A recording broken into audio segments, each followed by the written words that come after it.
Hello, ALTs. I hope you're doing well. Today, I want to talk about the impending shutdown of Google Jamboard next year and what platforms I'm considering using. Jamboard has been an important tool for me in this era of Chromebooks in the classroom, and its discontinuation leaves me with the task of finding a suitable replacement. I know change can be a bit difficult, especially after getting used to such a great app like Jamboard, but Google has endorsed three promising candidates to replace Jamboard. They are Lucid, Miro, and Figjam. Today, I like to take a look at two in particular, Miro and Figjam.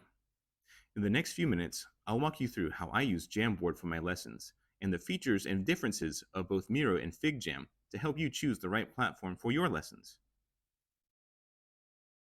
Before we jump into the comparison between Miro and Figjam, let me share a bit about how Google Jamboard has been a cornerstone in my classroom. For me, Jamboard served as an entire textbook replacement for my lessons. In Jamboard, sticky notes, imported images, and backgrounds designed in Google Slides became my go-to method for teaching my lessons for 3rd and 4th grade. I used Jamboard for phonics and listening activities, and for the students who finished early, I prepared games and puzzles that kept my students engaged even after they finished their assignment. Now, let me begin by saying that I didn't use Jamboard for collaborative work. Instead, I sent a copy of the Jamboard to each student via Google Classroom before every lesson. It was my way of transforming the traditional boring textbook lesson to a fun, interactive experience. Jamboard became a canvas where I could blend creativity with education seamlessly. The versatility of Jamboard allowed me to bring my lessons to life, making learning more dynamic and interactive. But with the impending shutdown, it's time for me to explore alternatives that not only preserve this level of engagement, but also introduce new features to enhance my classes. I have prepared a Jamboard game called Treasure Hunt. This can be played with a wide variety of topics and grade levels, and it's something that I enjoy playing as it gets the whole class involved. I split the class into two teams and put them on opposing corners of the board. The first person stands up, says a word adjacent to their team's piece on the board, and I will move their piece to that space on the board. Then the next person on their team stands up and calls out another word.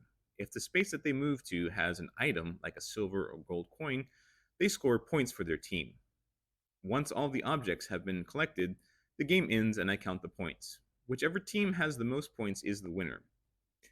You can modify and add whatever other power-up you would like to this game, like a teleportation space, a space that will freeze the other team for a few seconds, or whatever you can think of. I have recreated this game in both Figjam and Miro to demonstrate the differences between all three platforms, and I will give my opinion on which of the two I prefer in the context of teaching a class of 3rd and 4th graders. Now let's dive into Figjam, the first contender on our list. Figjam distinguishes itself with a unique user interface and a set of advanced features to use in your lessons. First things first, the user interface. Unlike Jamboard's side toolbar, Figjam places its toolbar at the bottom, offering a comprehensive set of tools. Here, you'll find various markers and highlighters, sticky notes, shapes, stamps, and widgets, making it easy for you to add whatever you need to your whiteboard. One notable aspect to keep in mind is the size of this toolbar. It's rather large, taking up a significant portion of the screen. While this design choice can be advantageous for quick access, some ALTs and students may find it a bit imposing, especially if you're used to a more minimalist and spacious interface. Now, let's talk about a feature that is actually my biggest gripe about using Figjam, the snap to grid and alignment functionality. These features can be seen as a double-edged sword, as not only do they allow you to design a layout for your whiteboard with precision detail, selecting and moving an object also causes these guidelines to appear. These guidelines help you align the objects on the screen so you can place them on the same vertical or horizontal axis. Those of you who often use Google Slide may be familiar with these lines, but they can be a distraction for you or your students when trying to conduct a lesson, especially one like mine where students are moving things around quite often. While the snap to grid function can be turned off, these guidelines cannot. For me, this is rather unfortunate as I do like the other features offered in Figjam, like the timer, dice, and rock, paper, scissors widgets. But these guidelines prove to be too distracting for me personally. Now, I'm only talking about using Figjam as a Jamboard replacement in the way that I currently use it. These features are actually useful from a designing standpoint. Now let's look how Miro differs from Figjam on the previously mentioned points. First up, right-clicking anywhere on the whiteboard in Miro allows you to turn off the Snap Objects feature like Figjam does, but it also allows you to turn off the Align Objects option with the aforementioned guidelines on your whiteboard.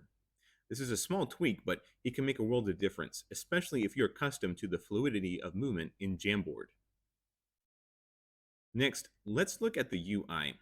Miro's user interface is similar to that of Jamboard, where the toolbars are located on the left and top of the screen.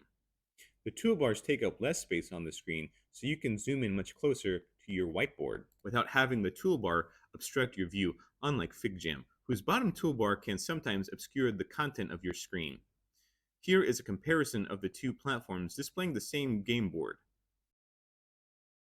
But here's where Figjam does something unique. It allows you to hide the UI completely by either clicking on the menu button on the top left of the screen or right-clicking anywhere on the whiteboard and unchecking the Show Hide UI option. You can hide the toolbars on your screen. If you don't need to add anything to the whiteboard and just need to show your students something on the board, you can get a clean view of your board by turning off the UI. To get it back, right-click and click on Show Hide UI. That's all for this video, but in my next video, I'd like to discuss navigation and building a lesson on these platforms.